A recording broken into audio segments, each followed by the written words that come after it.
യുഎന്നിൽ വീണ്ടും ഇന്ത്യ പാകിസ്ഥാൻ വാക്പോര് മുറുകുന്നു. കാശ്മീർ വിഷയത്തിൽ ഇന്ത്യയുടെ നിലപാട് ഒരിക്കൽ കൂടി ഇവിടെ ലോകവേദിയിൽ വ്യക്തമാക്കിയിരിക്കുകയാണ്. കാശ്മീർ ഇന്ത്യയുടെ ആഭ്യന്തര പ്രശ്നം, അനാവശ്യമായി തന്നെ തലയിടാൻ ശ്രമിച്ചാൽ അത് തീക്കളിയാകും. യുഎൻ സുരക്ഷാ കൌൺസിലിൽ പാകിസ്ഥാനെ വിറപ്പിച്ചിരിക്കുകയാണ് ഇന്ത്യ.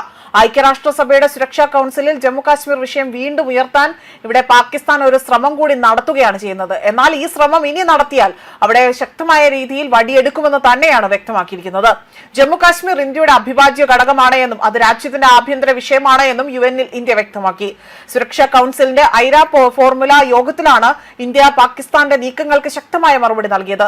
നിർവഹണ വിടവ് നീക്കത്തൽ, USSC, അതുപോലെ ആ പ്രമേയങ്ങൾ എല്ലാം തന്നെ അന്താരാഷ്ട്ര സമാധാനം ഉൾപ്പെടെ തന്നെ ഈ വിഷയത്തിൽ നടന്ന യോഗത്തിൽ ഇന്ത്യയുടെ സ്ഥിരം പ്രതിനിധിയായ പർവ്വതനേനി ഹരീഷ് ആകട്ടെ രാജ്യത്തിന്റെ നിലപാട് വ്യക്തമായി തന്നെ അവതരിപ്പിച്ചിരിക്കുകയാണ്. ജമ്മു കാശ്മീരിനെ കുറിച്ചുള്ള പാകിസ്ഥാന്റെ ആവർത്തിച്ചുള്ള പരാമർശങ്ങൾ അടിസ്ഥാനരഹിതമാണ് എന്നും നിലവിലെ യാഥാർത്ഥ്യങ്ങളെ അവഗണിച്ചുള്ള രാഷ്ട്രീയ പ്രചരണമാണിതെന്നതാണ് അദ്ദേഹം സൂചിപ്പിച്ചിരിക്കുന്നത്. അതോടൊപ്പം തന്നെ ഐക്യരാഷ്ട്രസഭയുടെ 7ാം അധ്യായ പ്രകാരമുള്ള പ്രമേയങ്ങൾ പ്രത്യേക സാഹചര്യങ്ങൾ പരിഗണിച്ചാണ് രൂപീകരിക്കപ്പെട്ടതെന്നും അവയ്ക്ക് ശാശ്വതമായ സാധുതയില്ല എന്നതാണ് ഇന്ത്യ ചൂണ്ടിക്കാണിച്ചിരിക്കുന്നത്.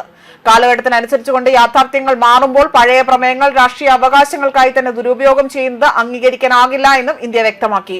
പാകിസ്ഥാൻ തുടർച്ചയായി തന്നെ അന്താരാഷ്ട്ര വേദികളിൽ കാശ്മീർ വിഷയം ഉന്നയിക്കാൻ ശ്രമിക്കുന്ന സാഹചര്യത്തിലാണ് ഇന്ത്യയുടെ ശക്തമായ പ്രതികരണം.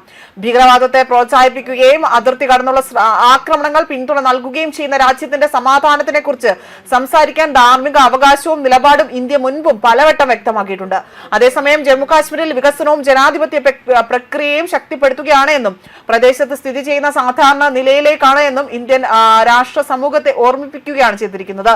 രാജ്യത്തിന്റെ പരമാധികാരത്തെയും പ്രാദേശിക അഖണ്ഡതയും ചോദ്യം ചെയ്ത ഏത് ശ്രമത്തെയും ശക്തമായി തന്നെ പ്രതിരോധിക്കുവാനും ഇന്ത്യ ഇവിടെ ഇക്കാര്യങ്ങൾ വ്യക്തമാക്കുകയാണ് ചെയ്യുന്നത്. ഐക്യരാഷ്ട്രസഭ ചാർട്ടിന്റെ 6ാം അധ്യായം അടിസ്ഥാനപരമായി തന്നെ വ്യവസ്ഥാപിതമാണ് എന്നും അതുപോലെ അന്താരാഷ്ട്ര സമാധാനത്തിനും സുരക്ഷയ്ക്കും ഭീഷണിയായേക്കാവുന്ന തർക്കങ്ങൾ പരിഹരിക്കുന്നതിന് ചർച്ചകൾ, അന്വേഷണം, മധ്യസ്ഥത, അനുരഞ്ജനം, മധ്യസ്ഥത തുടങ്ങിയ വിശാലമായ സംവിധാനങ്ങൾ നൽകുമെന്നും അദ്ദേഹം പറഞ്ഞു. ഈ സംവിധാനങ്ങൾ ശാശ്വതമായി തന്നെ ബാധകമായി കണക്കാക്കുന്നതിന് പകരം തന്നെ മാറിക്കൊണ്ടിരിക്കുന്ന സാഹചര്യങ്ങൾക്കും മാറുന്ന ഭൗമരാഷ്ട്രീയ സാഹചര്യങ്ങൾക്കും അനുസൃതമായി തന്നെ അവലോകനം ചെയ്യണമെന്നതും അദ്ദേഹം കൂട്ടിച്ചേർക്കുന്നുണ്ട്. ഇതിന് പുറമെ തന്നെ യോഗത്തിൽ ജമ്മു കാശ്മീരിനെ കുറിച്ചുള്ള പാകിസ്ഥാന്റെ പരാമർശങ്ങളെ ശക്തമായി തന്നെ എതിർക്കാൻ ഇന്ത്യ ഈ അവസരം ഉപയോഗിക്കുകയാണ് ചെയ്തിരിക്കുന്നത്. അരിയ ഫോർമുല ചർച്ചയുടെ ആദ്യ സഹ അധ്യക്ഷനായിരുന്നിട്ട് പോലും ഫോർത്തെ രാഷ്ട്രീയവൽക്കരിക്കുകയും ഇന്ത്യൻ പ്രദേശത്തെക്കുറിച്ച് അനാവശ്യമായ അഭിപ്രായങ്ങൾ പറയുകയും ചെയ്യാൻ പാകിസ്ഥാൻ തീരുമാനിച്ചത് അവിടെ അവിശ്വസനീയമാണ് എന്നതാണ് അദ്ദേഹം വ്യക്തമാക്കിയിരിക്കുന്നത്. അതോടൊപ്പം തന്നെ ജമ്മു കാശ്മീർ എല്ലായ്പ്പോഴും ഇന്ത്യയുടെ കർശനമായ ആഭ്യന്തര വിഷയമാണ്, ഇപ്പോഴും അങ്ങനെ തന്നെ തുടരുമെന്നതാണ് ഈ വിഷയത്തിൽ ഇവിടെ വലിയ രീതിയിൽ ഇന്ത്യ ആകട്ടെ ആ നിലപാട് ഘടിപ്പിച്ചുകൊണ്ട് പർവ്വതനേനി ഹരീഷ് ഉറപ്പു നൽകിക്കൊണ്ട് വ്യക്തമാക്കിയിരിക്കുന്നത്.